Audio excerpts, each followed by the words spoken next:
and humans will go through this. And if you're listening and you haven't, you will. It's a guarantee. You're going to lose a parent or a grandparent or a cousin or a sibling. You're going to, or a friend. It's just a matter of time. Because the one thing we all have in this life guaranteed is we all have an expiration date.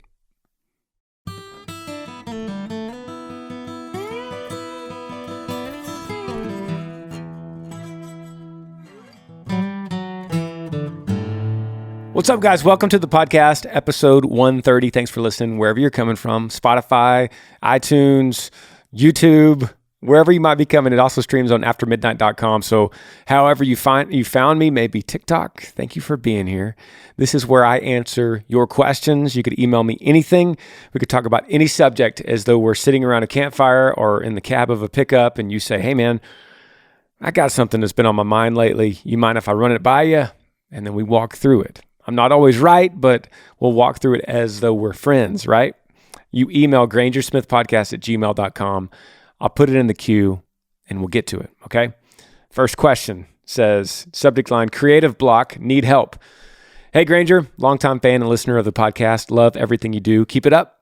My name is Levi. I'm 19 years old. I work the night shift from 8:30 p.m. to 5 a.m. Sunday through Thursday night, and I haven't found the urge to pick up my guitar and write like I used to.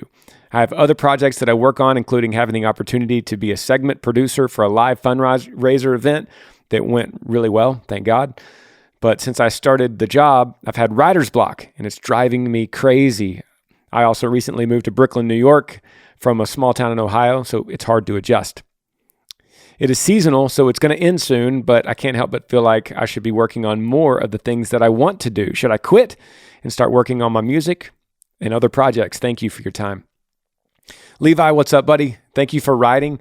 It's a great question. I deal with writer's block. I think every creative deals with writer's block. Everyone that has to write anything is going to have this kind of obstacle. So a couple things going on with you. The change of environment, that can affect you positively or negatively. You could go into a new place and suddenly feel creative and start writing like crazy. You could also go into a new place like you're doing and feel nothing. All this will change over time. It also could happen when you're really busy. You could have the same result. You could get really busy and feel like I have nothing. Maybe my brain is too clogged up. I have nothing to write about. At the same time, you could also be really busy and suddenly the doors open and you have so much creativity you can't stop writing. I've seen all of these scenarios play out with me. The most important thing is have your phone, your notes, and your voice memos ready to go at any time. Because when you're in a block, you could still have titles come to you or melody ideas come to you or different lines that fall out, but you need to write it down right then. You could also dream about it, and you get up the next day and you go, man, I had the weirdest dream, and then you remember it and jot some of it down. So then when the creative doors open back up, you go to your phone and you start going through the list of things that you said and the recordings that you've mumbled into your phone during your writer's block. I have found with me that I've gone as long as 2 years without writing anything. And then usually what happens is all of a sudden the floodgates open and I'm writing everything. It's actually what I'm doing right now. I've written an entire album in about 60 days. And before that, I hadn't written in a year and a half. Luckily, I'm used to this process and I've been doing it for 25 years. So I know me. So I don't get discouraged in the writer's block. I just wait. And that's the best thing you could do is wait. You could be busy. You could be completely bored and you could still have writer's block, or you could have the floodgates open. So trust yourself, trust the process, trust that you are a creative, that you will eventually write again. You'll eventually think of melodies on your guitar again. I don't recommend quitting. That's what you're asking. Should I quit and start working on music? Not necessarily, because you could quit and still have writer's block. And then what are you going to do? You've got all this time in the world and you're stuck. One thing you could practice is practice starting songs and finishing songs, even if they're not good.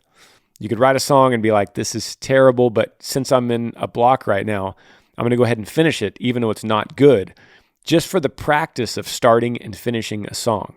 just to get it under your belt and start another one. You could then go back years later, and I've done this many times, years later, and look at those bad songs and think, that was a bad song, but that second verse is actually pretty cool. Or there's one thing I did in the chorus that I really like.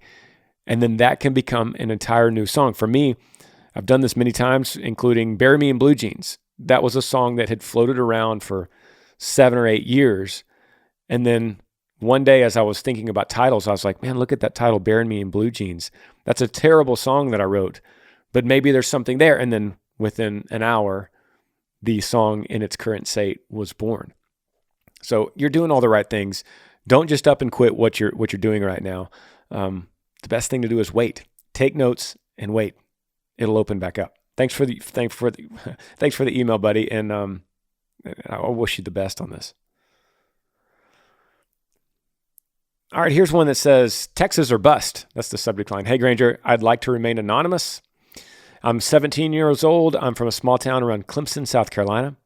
I want to go to college in Texas so bad.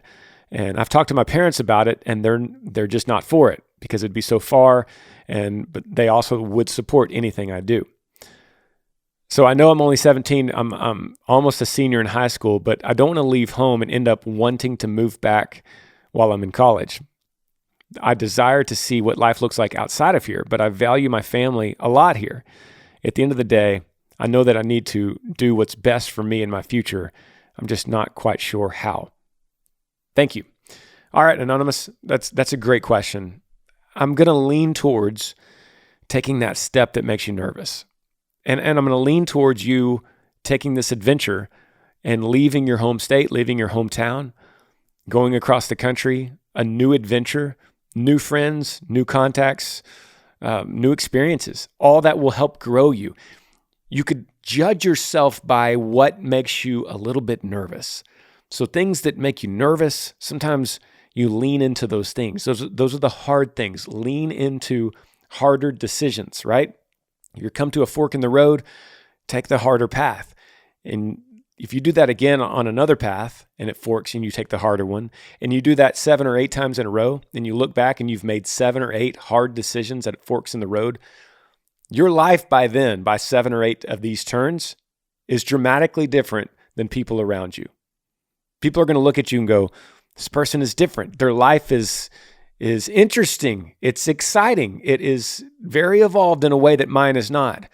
And you could always trace that to that person making the harder decisions, leaning into things that made them a little uneasy. If you take the easy path every time, you're going to have a very easy, normal life. And usually things that come easy don't last very long. And things that come hard last longer, right? It's just life. And I'm not saying do this at every single time you ever make a decision. You can't do that. But this one right here, this sounds like something you take the harder path and then separate yourself from the pack. The whole caveat in this whole thing is that once you make that kind of decision and you say, I'm gonna take a leap, I'm gonna go away from the family, away from my hometown, if you have the opportunity to do it. It sounds like you do. You could still turn back. You can go for one semester and go, this is not for me. This is not what I thought. I need to go back. I need to rewind, go back to South Carolina and start over. You could make that kind of decision now. It's harder as you get older. It's harder and harder to go back on a decision and start over again. But at 17, 18, you can make mistakes. You could dare mighty things right now. And then you can always go and start over, take the easier path later. Does that make sense? That's where I would lean. I don't want your parents to get upset and you to leave their nest, but at the same time, I think that's what's best for you in the situation, to leave the nest, fill out your wings, try to fly a little bit. If you fall, you go back to the nest. It's a good question. All right, I'm going to randomly scroll here. Here's the subject line says, reading/interpreting the Bible. Hey, Granger, shout out from Missouri. First, I just want to say I'm a big fan of yours. You're such a positive inspiration in my life. I'm in college right now, and within the last year, I've become a lot more serious about my faith. I love watching sermons and listening to podcasts in the mornings, but I struggle when it comes to actually reading the Bible. I don't know where to start or how much to read. I also feel like I have tried to read it and I'm just not good at interpreting it, and I miss the whole message. Please help. Yeah, great question. As far as where to start, first of all, I think it's important that we read the Bible. If you are listening to this and you think, I don't have any faith, I'm not a Christian, I have no reason to read the Bible, I would challenge you on that and say, even if you're a non-believer, you're not a faithful person, you're not, I hate that word, but you're not religious at all.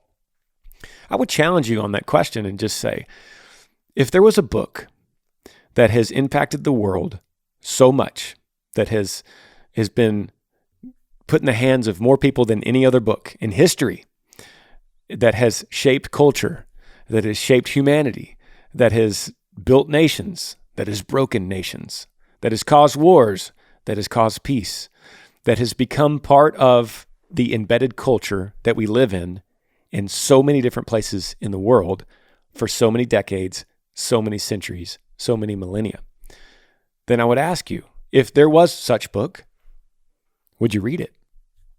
Out of curiosity, would you read a book like that? Well, the book I'm referring to is in existence. It's the Bible. So if you're a non-believer, I would challenge you and say, would you not just read it as a piece of historical literature? It's not offered in schools. It's not offered in any program. Would you go and seek it out and go, you know what? This is such a huge part of humanity.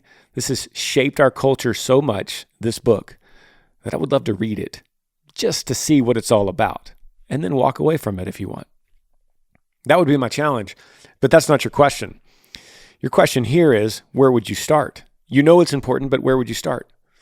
Well, I would say you could start in a few different places. One, you could start in Genesis. That's where the book starts. You could start in Matthew, which is where the New Testament starts. You could also start in a place like John, Luke. Any place in the gospel, you can't really go wrong. So if you start with John 1, the beginning of the book of John, and read it through, and once you finish, go to Luke, go to Mark, go to Matthew.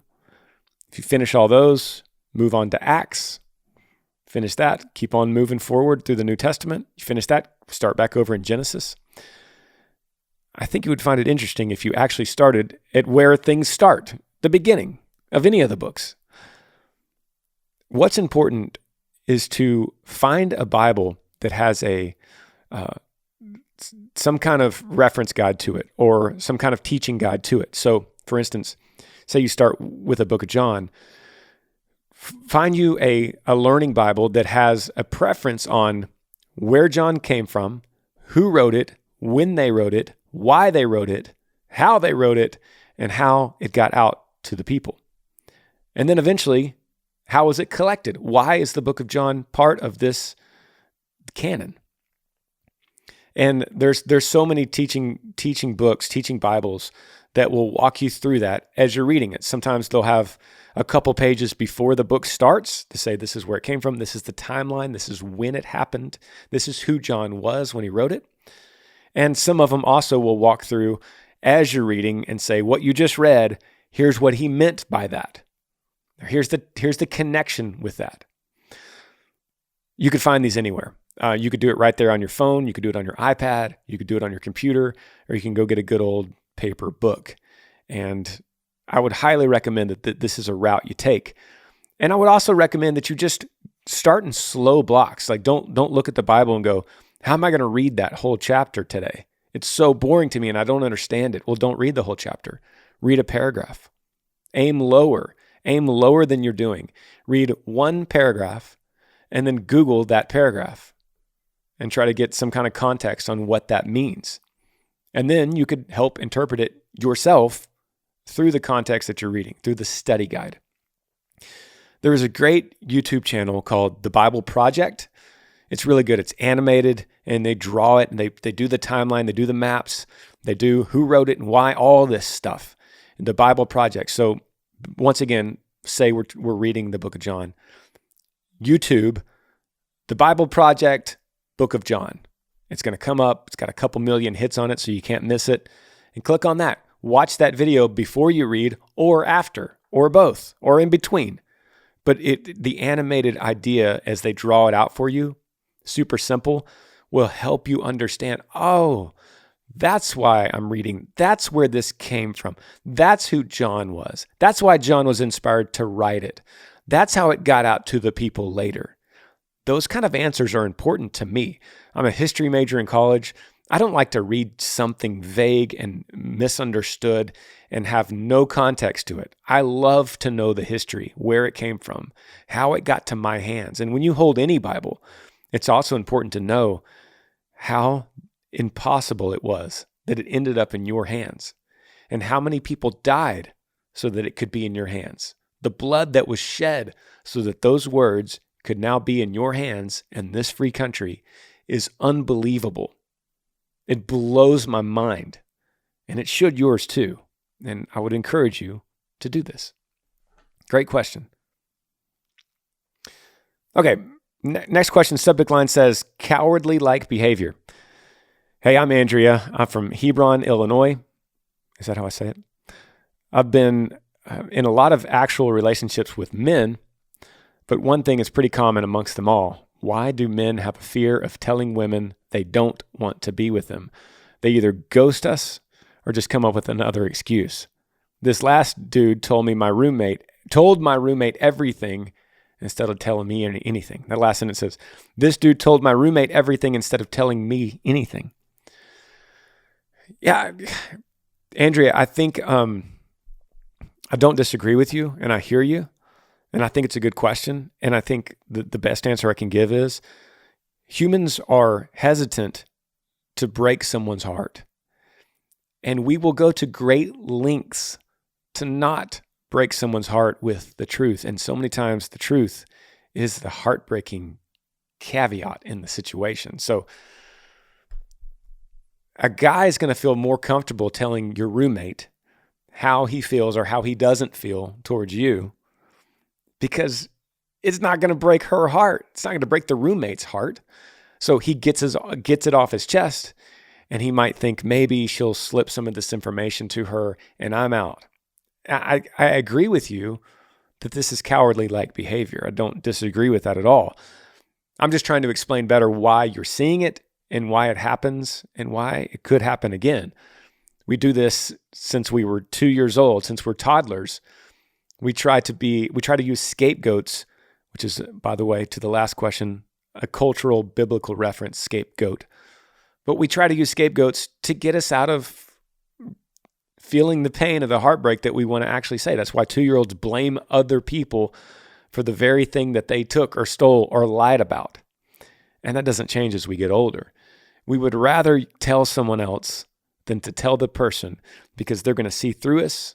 They're going to know we're telling the truth through our eyes, and we don't want to see that heartbreak back reflected to us, right? So that's why we do it as humans. You can encourage this in a relationship if you start seeing that. You could say, hey, are you not into me? Just be straight up with me. Be straight up with me. Are you not into this? Because I could take it. I need you to tell me. And then let them dish it out to you right there. It's a good question. I wish you the best. Let's grab another. This question, subject line says, need help feeling lost. Hey, Granger, my name is Sydney. I'm from Michigan. I'm having a very hard time dealing with the feeling of grief and emptiness. On March 29th, 2020, I lost my brother-in-law and my nephew in a boating accident. As the date approaches closer, things just seem to get harder. Ever since receiving that phone call, I've always felt this empty hole in my life that I cannot ignore. I feel a lot of anger towards God for what happened, and I'm having a hard time letting that go. I know that void will never be filled, but I need some advice on how to overcome the anger and be thankful for the memories that I hold on to. Thanks, Sydney. Thank you, Sydney. Great question, and shout out to Michigan, where you're from. I love that state. You are... You're talking about something that happened 2 years ago, almost to the day. And it's understandable as the date comes around that you're going to feel more sadness, more grief around the date. the anniversary. The seasons are changing exactly like they were then in 2020. The holiday that we're coming around is the same. The feeling is the same. You're wearing the same kind of clothes that you were wearing in 2020 when this happened. There's all kinds of references that are going to remind you that it's kind of like, have you ever gotten food poisoning and then it's so hard to go back and eat that same food that made you sick? So say it's pizza. You get food poisoning at some pizza place. And then for months after that, you're like, I don't really feel like pizza. But we know it's not the pizza. It was the poisoned pizza that made you sick. It was that one slim chance of the freak accident that you got that one slice of pizza that was bad. So you can't blame all the rest of the pizza that you could ever have in the rest of your life.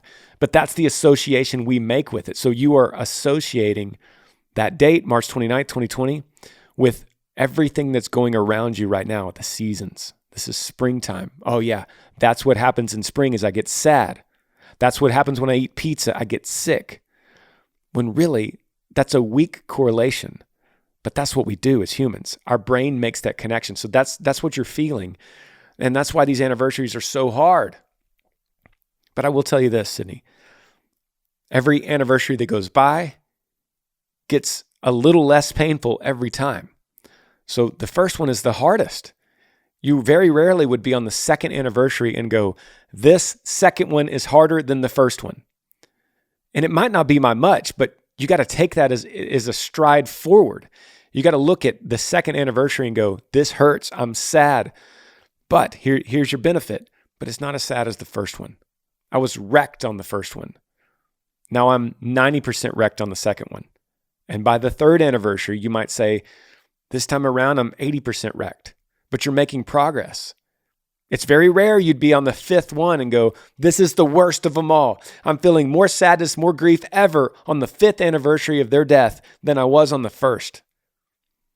So you got to take those little victories in your mind and use them and go, I'm sad, but this sadness is a reflection of the love that I had for them. And if I didn't love them the way that I did, I would be way less sad, but I wouldn't have the love. And you wouldn't trade that. You wouldn't trade that for the world. You wouldn't trade their love so that you could hurt less. No one would say that. We'll take the pain. We'll take the grief. We'll take the sadness because we had the love. So what do we do with this kind of information? How do we process this?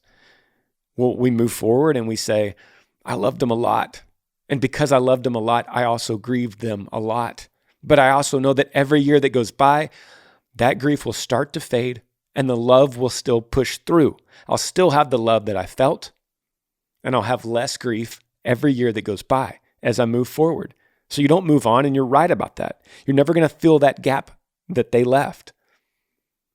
But you'll start experiencing more of the joy that you had with them. And those tears will turn to smiles. And you'll get to March 29th, 10 years from now, and you'll go, wow, this is the day. I miss them. I love them. They loved this and this and this, and they loved this kind of food, and they loved this kind of hobby. And I celebrate that with them. They were great. I know you're going to think that, Sydney, because your question, even though it's such a great question, is not a new one. And humans will go through this. And if you're listening and you haven't, you will. It's a guarantee. You're going to lose a parent or a grandparent or a cousin or a sibling. You're going to, or a friend. It's just a matter of time. Because the one thing we all have in this life guaranteed is we all have an expiration date. We just don't know when it is. So we move forward. We love as much as we can. And although that causes a lot of grief, the love is more powerful in the long term. We're going to take a break and be right back.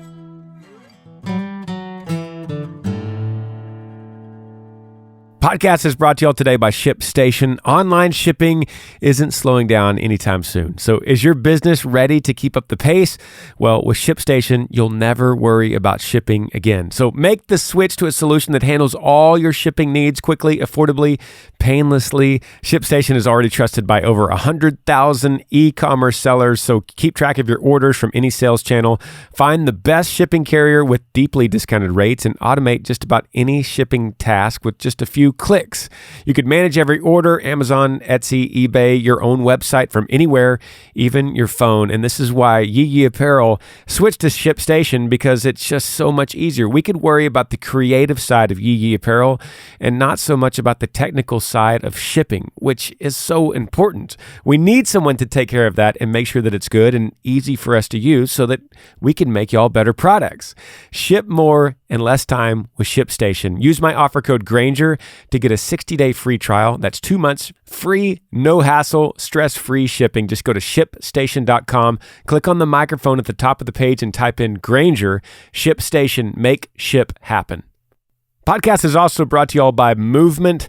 This is a company that's come in very handy for me because they make really cool watches. Field watches is the kind that I use.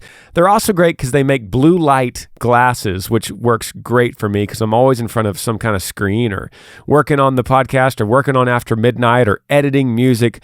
So these glasses have come in very handy for me. See, in this tiny apartment in Southern California, 2 college dropouts teamed up to create a watch company that broke all the rules with fair prices, unexpected colors, clean original designs. Movement, that's MVMT, grew into one fast-growing watch brand, shipping to over 160 countries across the entire globe.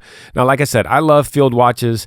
They're super simple. They're very rugged and durable, and they fit my style. I also love these glasses a lot because they look, I posted it actually on my Instagram last week. So if you go to my latest post to my Instagram, I'm wearing it playing the guitar, and these glasses work really good. Movement watches have the look and quality of $400 to $500 watches, but you're not going to pay that like you're going to pay at a department store. You're going to pay a fraction of that price because they were built online and they have their own process from start to finish. So you get a beautiful watch shipped right to your door for free. If you don't love it, ship it right back for free.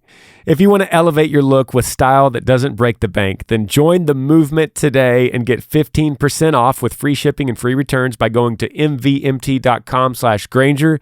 Again, that's mvmt.com/Granger. Okay, if you want your question answered on this podcast, just email me, grangersmithpodcast@gmail.com. Super easy. I'll put it in the queue. Don't worry about what you're going to say. Make sure if you want to be anonymous, make sure you tell me early on. Sometimes people say things like, "What's up? My name is Fred, and I'd like to remain anonymous." I'm just reading it real time, so I might accidentally read your name if you put it that way.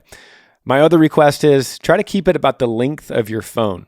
So if the question goes past one phone length, it gets difficult to read that on the podcast. So I don't need every single detail. I just need the gist of your question.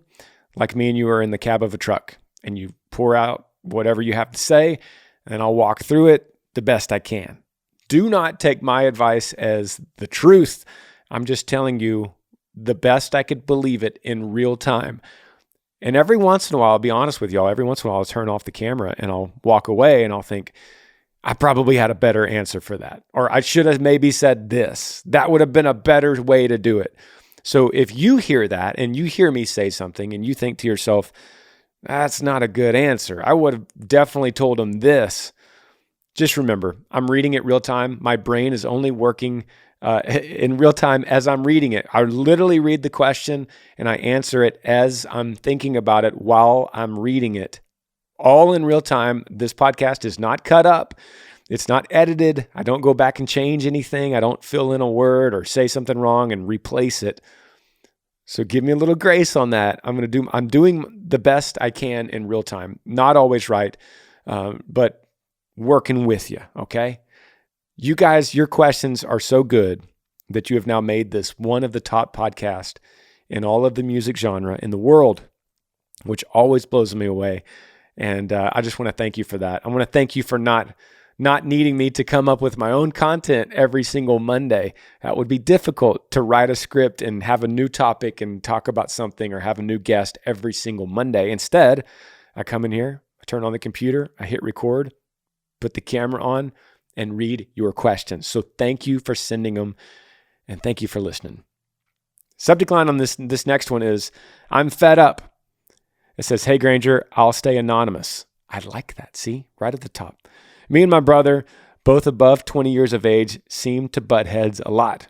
We both seem that we have our own best way of doing things, and we don't want to give in. How can I do my part in helping myself get along better with him? Do I need to do everything his way? I'm a believer in Christ, and I want to do the right thing. I appreciate the time you take for sharing your time. Well, buddy, thank you. This is a great question. I've got two brothers of my own. I work with both of them every day. Tyler, my middle brother, is my manager. He has been since 2008. And my younger brother, Parker, is the CEO of Yee Yee Apparel. So I see both of them in all kinds of ways almost every single day we talk. The best thing we have learned how to do is stay in our own lanes when it comes to working. I don't think that's what your question is. It doesn't sound like you're working together. But the best thing we have done for ourselves is stay in your lane. Like my lane is the podcast and the Smiths and After Midnight radio show and writing and recording and singing music. Tyler is managing the touring and the music, all the business side. So he's the one that's picking the tour dates. He's approving offers on tour dates.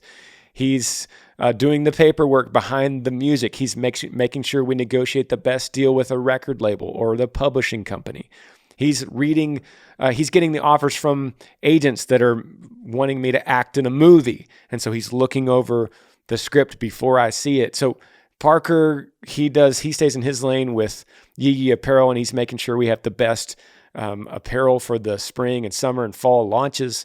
And he's doing the day-to-day. He's managing the team of marketing and social media and all that. He's managing that. So all three of us get in those lanes. Like Tyler's going to help with a song every once in a while. I'm going to help pick a tour date. I'm going to help decide what's the best t-shirt for the summer launch. Parker's going to be reading a movie script. But as we get in those lanes, we majority of the time we stay in what we do and we try not to get out of it. You know what has helped me, Anonymous, tremendously with my brothers is journaling. This has helped me in a lot of things in my life, but I will journal every single morning. I use an app called Day One. That helps me because every morning I get up and I do my morning routine, and part of that routine is I'll do a quick journal. It's digital. No one's going to read it but me, so I don't have to worry about grammar or how I say it. I'm talking to my future self, and I could say something like this. Had a tough day with Tyler today. I said too many things that I might regret. I talked over him and didn't let him share his feelings. I engaged in a disagreement when I probably could have walked away. I need to get better at this. Well, the truth is, if I'm writing that out, I'm more likely not going to do that same thing again the next day. And then a year from now, when I read it, because I'll always go back and read the previous years, I'll think to myself, am I still doing that? Am I still interrupting him? Am I still engaging in something that I should have walked away? I'm better than that. I have to be better than that. And so as I look back on my past entries, it helps me improve in the present. Then you go back to just some basic conversation tools. There's a great book called How to Win Friends and Influence People. It's an old book.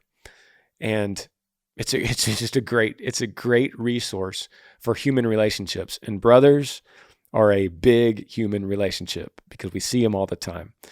So to dig into your question a little bit, do I need to do everything his way? No. But you could word it differently. Like, for instance, hey man, I think we need to get Dad a new pair of boots for Christmas. Me and you. And instead of saying, dude, that's a terrible idea. He already has boots. We want to get him some blue jeans. Instead of saying that, you could go, that's a good idea. Dad loves boots. It's a good idea. Let's think about that for a little bit, right? So then all of a sudden it opens up a whole new conversation. I'm just using a very mild example. I don't think you guys argue about Christmas presents, but I'm just trying to think of the most mild example that I could think of right now. If you open the conversation up and listen more than you talk, it's hard for me to take that advice when I'm literally sitting in front of a microphone having no conversations with another human, but this is so important in everything that we do. Listen more than we talk. In fact, you could say, listen 70% of the time, talk 30. That book might even say it. That might even be the math that they use. Talk 30% of the time. Listen more. It's so important in conversations. If we try to talk over people, if you're listening to somebody and the only thing you're doing is waiting to hurry up and say what you need to say. You say that, well, I can't wait till you shut up so I could say what I need to say. That gets you nowhere. Listen to them. Listen to everything they have to say. And instead of jumping right in with your next thought, let it sit for a second in silence. You think we need to get new boots? Think, pause, wait. Dad loves boots. I think that's a great idea. Dad loves boots. And inside you, you're thinking, man, we ain't spending $200 on boots when he doesn't need them. And so instead of saying that, even though you're feeling it and everything in you says that, wait, listen. It'd be interesting to see what happens, right? And then you're also journaling this so you could get the reaction. You could learn your brother this way because it's interesting when you put it on someone like that. If they say, man, we need to get Dad new boots for Christmas. Me and you need to go 50-50. And you go, wait, silence. Yeah, that's a good idea. Dad loves boots. Wait, listen. It'd be interesting at that moment if he doesn't jump back in, because so many times humans will do this. They could jump back in and go, or something else. I mean, did you have a thought? And you can go, wait, silence. I was kind of thinking about blue jeans. And then they go, yeah, blue jeans is a pretty good idea too. I mean, it's crazy how you could flip a conversation so quickly going either direction. It depends on what path you take. Man, that's a stupid idea. He already has boots. That's expensive. I don't want to pay $200. It's interesting. If you listen 70% of the time, I challenge you to do this, Mr. Anonymous. I challenge you. And the great thing is with a brother, because you see him all the time, you can have a daily challenge. So challenge yourself. Wake up in the morning and aim small. Aim for one day at a time. And try to add up the days that you can go without an argument or without a big disagreement. So you wake up in the morning and you go, today, when I see him, I'm going to listen more. I'm going to talk less. And I'm going to let the situation handle itself and see how it plays out. And see if that turns into an argument still. And then when you do, and you go to bed that night and you look back on your day and go, I was with him and we didn't argue about anything. Day one, cool. I've got it. Let's see if I can go for day two. See if I can go for 2 in a row. So you wake up the next morning and you go, okay, we're going for 2 in a row. Now, after about 4 days, there's an argument. But you go, cool, 4 days. That's good. That's progress. And the argument on the 4th day wasn't as bad as it was in the past. It takes a lot of self-discipline to do this, but it's an interesting experiment. I'm definitely not saying that I have this mastered. All I'm saying is I feel your pain. I've been in your shoes. And it's something I still wrestle with. But these are the thoughts I've come up with after so much time. And it's important. Good question, brother. Scrolling around here, this subject line says, girl advice. Hey, Granger, my name is Nathan. I'm 17 years old, live in North Carolina. I was hoping to get some advice on a girl I like at school. I used to have a crush on her my freshman year. Then she dated a couple guys, but she's single right now.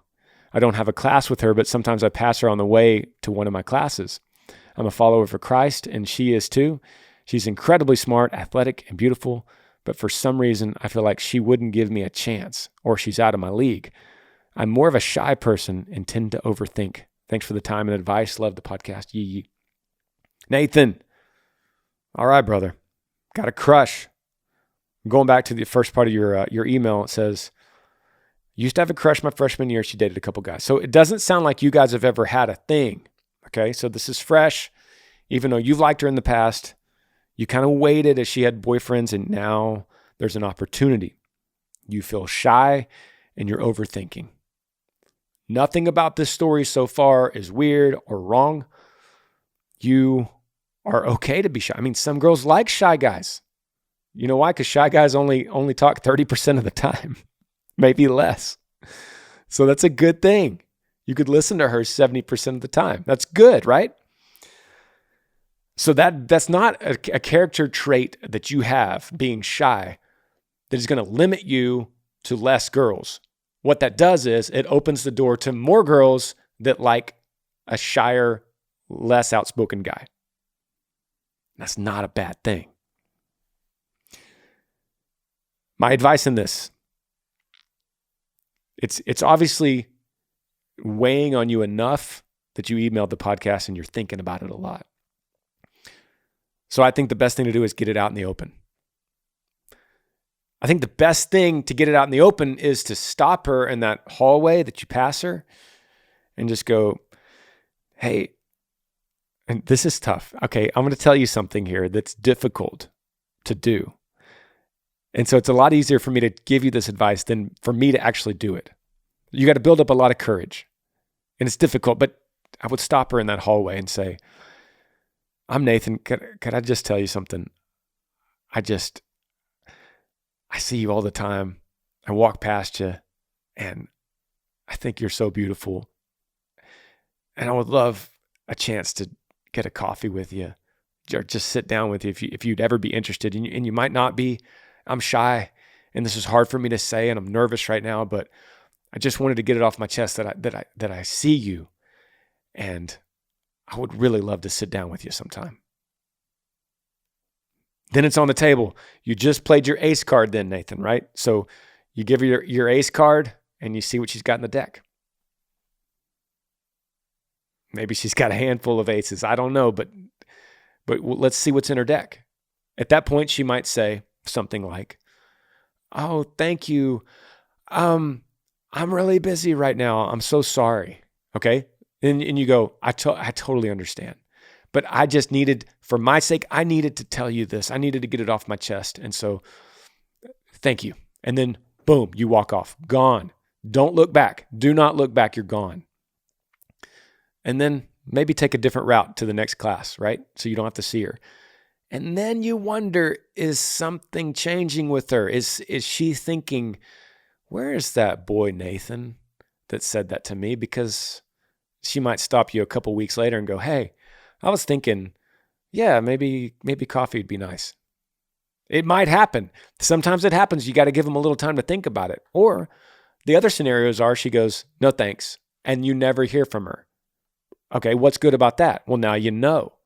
Now you know. Let's close that door. And then the third scenario is she says, I would love to. When can we go? You got to know, Nathan, that's the least likely scenario that she immediately says, yes, I would love to, actually. That's the least likely scenario. So don't expect that. I think the good bet is that she says, I'm really busy. You're so sweet. Thank you. But maybe another time. Okay, but cool. Now the door's still open a little bit. Be present. Keep an eye out. Don't be a weird stalker. Don't go start liking everything on Instagram that she posts. Sit back and see what happens. It's like you're fishing and you got a line in the water and you leave the pole. You're going to go somewhere else, but you got the line in the water. And so what you want right now is the line in the water, right? And if she says no, good. That's a good answer too, because then you don't have to email the podcast and wonder what to do next. Because the only answer is there's more fish in the river, right? Okay? Good question, brother. Good luck to you. Subject line on this one says, which road to travel? Hey, Granger, I'm from PA. I'm new to the podcast. It's been so helpful in many aspects of my life. I've caught up on all your episodes, but I have a question that I don't think has been answered yet. I'm 26 years old, and many things in my life are starting to become real and adult-like, such as a new car, student loans, owning my own insurance, a real career, etc. My issue is I've been dating this guy who I know, and we've been best friends since the 4th grade. He was married for 5 years, but that ended in 2020. After that, we got together and things have been great. We recently decided to progress our relationship and moved into his house. We're both very good at compromise and communication. However, since I moved in over the New Year's holiday, everything around me still feels like his ex. In his defense, he did get rid of a lot of photos and decor around the house that was tied to her. I, on the other hand, can't get the idea out of my head, thinking that this house was purchased when they were together for the life they were going to create. I'm afraid it's going to affect me worse mentally and our relationship negatively. What do you think I should do? I thought about moving, but that's not in the cards. This is his dream home. Thank you kindly. This question comes from Lisa. Lisa, good question. I have only one answer for you. You need to move out of this house. There is no other answer I can give you. This is not going to get better in this current situation. I am not advocating to get him and pack him up and move him out and sell the house and you guys move into another. That is not the other answer. The only answer for you is you need to move out and get your own place. You do not have to break up with him. You don't have to leave him. You don't have to not be friends with him ever again. But you need to get an apartment or a duplex or a condo or a house. You need to get out, go live with a friend, go sleep on someone's couch if you can't afford it. There's somebody in your town that you could ask them, hey, I need a place to crash for a few months. Can I sleep on your couch? I'm saying that if you have no money to get your own place. This is your only way. This is the only way to save this relationship you're in. The reason you're feeling that is valid. You're looking around and seeing the ex-wife, in part of their dream home that they had together. That's valid. You're not wrong to think that. And that's why you can't do it, because there's something deep down inside you that is screaming, this is not right. Something's not right. And I'm telling you, it's not going to get better. You're not going to be able to resolve it. You're not going to be able to get that thought out of your head. You're not going to be able to say, okay, I've finally reconciled that this was her house and his house together, but I'm finally better now. I'm finally good with that. And that's his dream home. That's weird. That's weird. That's weird on his part too. I got to say, he knows that. And he's living in the weirdness. Like, hey, come in, move in with me. Where? To me and my wife's dream home. This is not right. There's nothing about that makes sense. And that's why you feel weird and you're valid in it. And I don't understand, unless he feels weird and he's not telling you. I don't understand how he thinks that's cool or normal. Money is not an issue. Don't let finances play a part in this decision at all. Like I said, go live on somebody's cot. Go live on their hammock in their backyard. That's better. Get a tent. Live on the side of the road in a tent. That's better than this. So don't ever use that excuse to say, well, we're just kind of strapped for cash right now, and this is the best scenario. No. For what kind of best scenario is that? Living in misery? Living in jealousy? Living in weirdness? Where you can't get this thought out of your head? You got to go. You don't have to get rid of him. Not yet. I think eventually you will, because that's weird. But that's a different conversation. That's a different email. It's not what you're asking. But those are my thoughts. Thank you, Lisa. Randomly scrolling here. See if I could find one.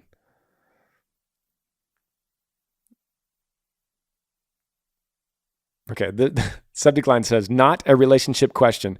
Hey, Granger, I was wondering if there's a way that you could post the guitar tabs to some of your songs, maybe on the Yee Nation fan club. Okay, that's a good question, and you're right, it's not a relationship question. Typically, there's other companies that will make guitar tabs and post them on different websites. Somebody that's listening, if you've seen that, comment below this podcast and let them know. But there's like Google Granger Smith guitar tabs. Something will come up. They're not always accurate because it's a third party doing that. So it's something that I'll be totally honest, I can't do it because it's just.